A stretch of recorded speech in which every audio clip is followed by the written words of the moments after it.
95% हार चुकी मुकाबले में दिल्ली कैपिटल की टीम ने रचा इतिहास जब आखिरी के 6 गेंद में गुजरात टाइटंस की टीम को बनाने थे 19 रन। किस प्रकार आखिरी की ओवर में राशिद खान का तूफान, फिर मुकेश कुमार ने पलटा पूरा मुकाबला, दर्ज की दिल्ली कैपिटल की टीम ने ऐतिहासिक जीत। नमस्कार दोस्तों, स्वागत है एक बार फिर हमारे चैनल में।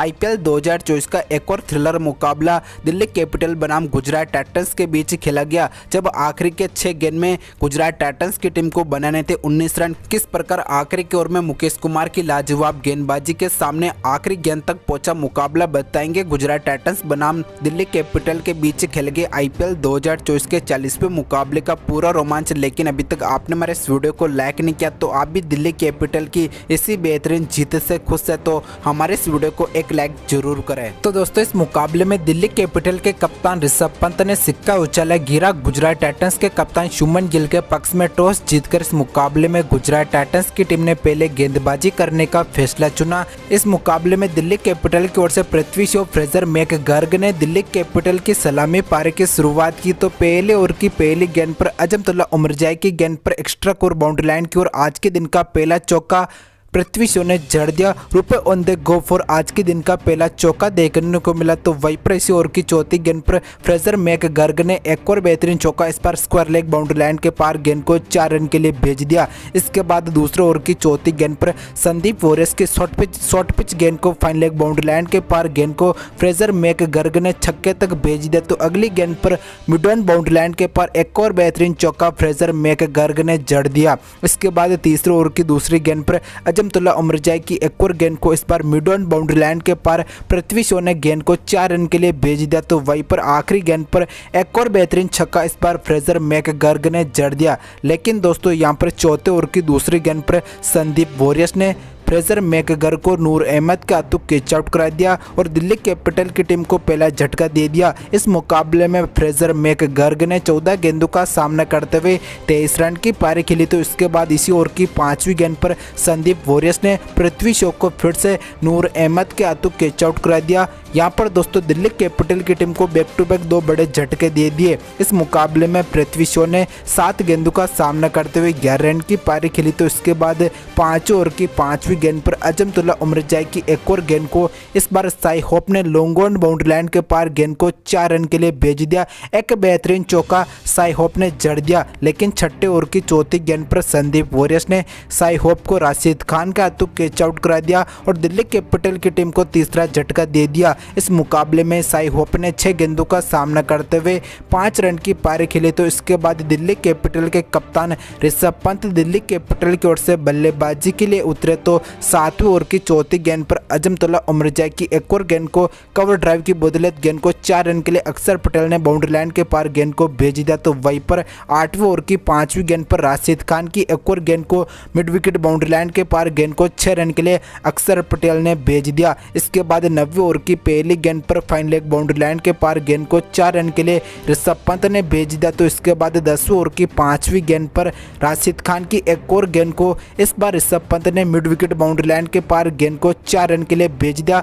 ऋषभ पंत अक्षर पटेल के बीच बेहतरीन पार्टनरशिप भी लग चुकी तो इसके बाद 11वें ओवर की दूसरी गेंद पर नूर अहमद की एक और गेंद को इस बार मिड विकेट बाउंड्री लाइन के पार गेंद को 6 रन के लिए ऋषभ पंत ने भेज दिया तो अगली गेंद पर एक और चौका इस बार अक्षर पटेल ने एक्स्ट्रा कोर बाउंड्री लाइन के पार गेंद को 4 रन के लिए भेज दिया। इसके बाद 12वें ओवर की आखिरी गेंद पर मोहित शर्मा की एक और गेंद को बैकवर्ड पॉइंट की ओर गेंद को 4 रन के लिए ऋषभ पंत ने भेज दिया तो वहीं पर 13वें ओवर की दूसरी गेंद पर राशिद खान की एक और शानदार गेंद को इस पर एक्स्ट्रा कोर बाउंड्री लाइन के पार गेंद को 4 रन के लिए अक्षर पटेल ने भेज दिया। वहीं पर दोस्तों इसके बाद 14वें ओवर की आखिरी गेंद पर एक और बेहतरीन छक्का अक्षर पटेल ने लॉन्ग ऑन बाउंड्री लाइन के पार गेंद को छक्के तक भेज दिया तो वहीं पर 15वें ओवर की आखिरी गेंद पर मिड विकेट बाउंड्री लाइन की ओर चौका जड़ इस मुकाबले में अक्षर पटेल ने अपनी बेहतरीन हाफ सेंचुरी पूरी की। नंबर 3 पर अक्षर पटेल काफी शानदार बल्लेबाजी करते नजर आए तो इसके बाद 16वें ओवर की पहली गेंद पर मोहित शर्मा की एक और गेंद को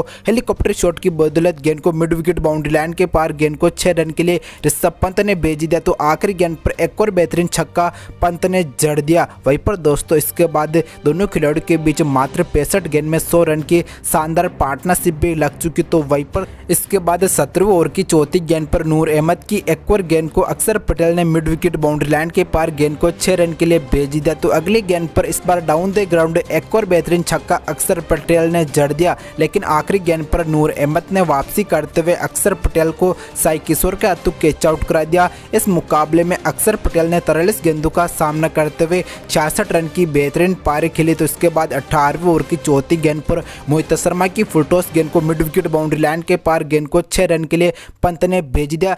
इसी बेहतरीन छक्के के साथ ऋषभ पंत ने इस मुकाबले में अपनी बेहतरीन हाफ सेंचुरी पूरी की, मात्र 35 गेंद में अर्धशतक पूरा कर डाला। इसके बाद 19वें ओवर की तीसरी गेंद पर साई किशोर की गेंद को ट्रिस्टन स्टेप्सन ने एक्स्ट्रा कोर बाउंड्री लाइन के पार गेंद को 4 रन के लिए भेज दिया। तो अगली गेंद पर मिड विकेट बाउंड्री लाइन के पार एक और बेहतरीन छक्का ट्रिस्टन स्टेप्सन ने जड़ दिया। तो वहीं पर दोस्तों इसी ओवर की 5वीं गेंद पर फिर से कट टू पेस उसी अंदाज में एक्स्ट्रा कोर बाउंड्री लाइन के पार साई किशोर की गेंद को भेज दिया 4 रन के लिए। तो आखिरी गेंद पर छक्का जड़ ट्रिस्टन स्टेप्सन ने 19 ओवर में कुल मिलाकर 22 रन बटोर लिए। तो इसके बाद 20वें ओवर की तीसरी गेंद पर ऋषभ पंत ने बैकवर्ड पॉइंट के पार गेंद को 4 रन के लिए भेज दिया। तो वहीं पर अगली 2 गेंदों पर ऋषभ पंत ने बैक टू बैक पहले तो स्क्वायर लेग बाउंड्री लाइन, तो वहीं पर अगली गेंद को मिड विकेट बाउंड्री लाइन के पार गेंद को बैक टू बैक गेंदों को 6 रन के लिए भेज दिया। वहीं पर दोस्तों मोहित शर्मा के ओवर की आखिरी गेंद पर एक और छक्का जड़ ऋषभ पंत ने मोहित शर्मा के 20वें ओवर में कुल मिलाकर 31 रन बटोर लिए, जिसके चलते हुए दिल्ली कैपिटल की टीम ने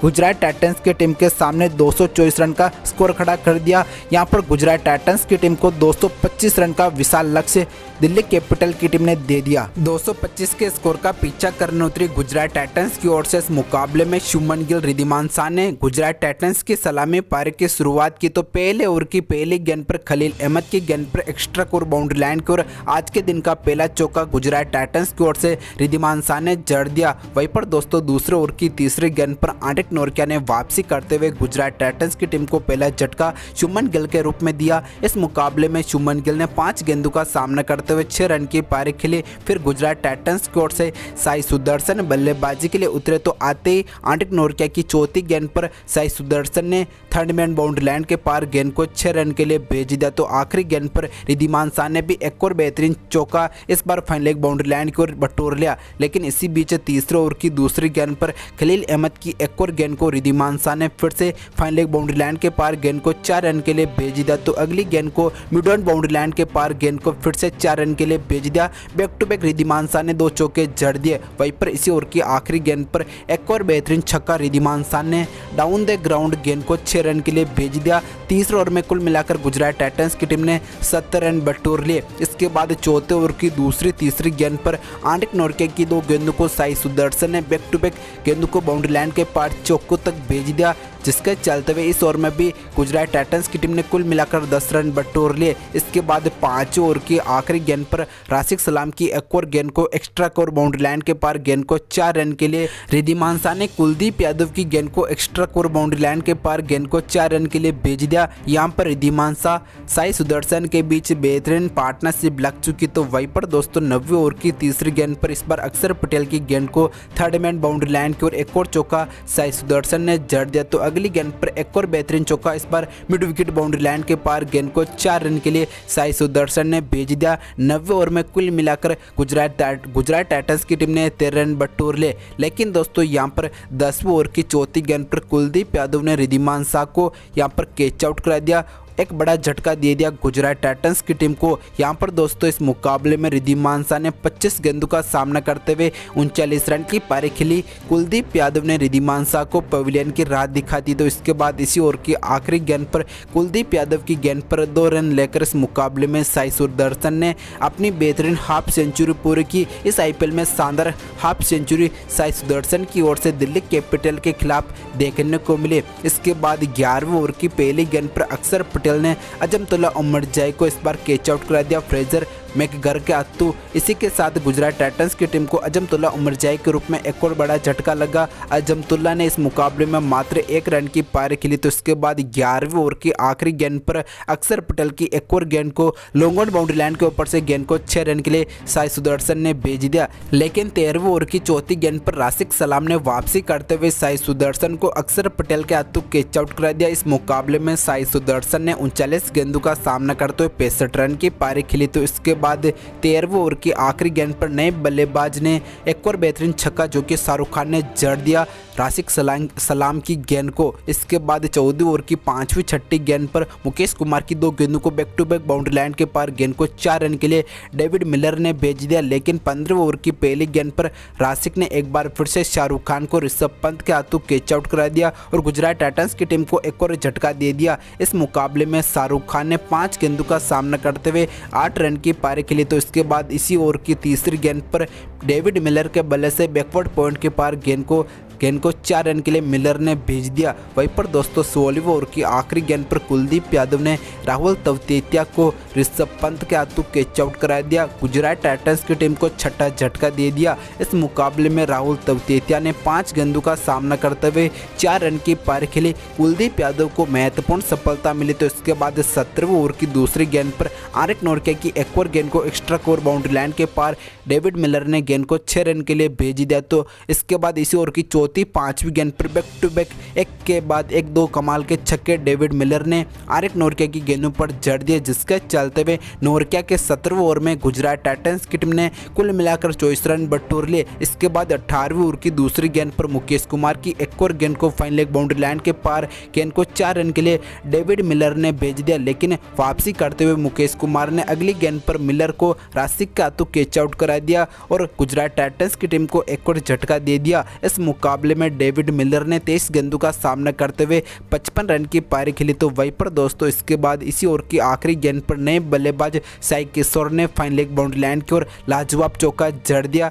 अब यहां से गुजरात टाइटंस की टीम को आखिरी के 12 गेंद में बनाने थे 37 रन। 19वें ओवर की पहली गेंद पर राशिद की गेंद को राशिद खान ने इस बार फाइन लेग बाउंड्री लाइन के पार गेंद को 4 रन के लिए भेज दिया। तो वहीं पर दोस्तों इसी ओवर की चौथी 5वीं गेंद पर साई किशोर के बल्ले से एक के बाद एक 2 कमाल के छक्के देखने को मिले, जिसके चलते हुए राशिद के इस ओवर में कुल मिलाकर गुजरात टाइटंस की टीम ने 18 रन बटोर लिए। लेकिन राशिद ने आखिरी गेंद पर वापसी करते हुए साई किशोर को क्लीन बोल्ड आउट कर दिया और गुजरात टाइटंस की टीम को एक और बड़ा झटका दे दिया। 8वां झटका गुजरात टाइटंस की टीम का साई किशोर के रूप में लगा। इस मुकाबले में साई किशोर ने 6 गेंदों का सामना करते हुए 13 रन की पारी खेली। अब यहाँ से गुजरात टाइटंस की टीम को जीत के लिए आखिर के 6 गेंद में बनाने थे 19 रन। गुजरात टाइटंस की ओर से बल्लेबाजी कर रहे थे राशिद खान। वहीं पर दोस्तों 20वें ओवर की पहली गेंद पर मुकेश कुमार की गेंद पर लाजवाब चौका लॉन्ग ऑन बाउंड्री लाइन के पार राशिद खान ने जड़ दिया। तो अगली गेंद पर एक और चौका इस बार एक्स्ट्रा कोर बाउंड्री लाइन के पार राशिद खान ने जड़ दिया।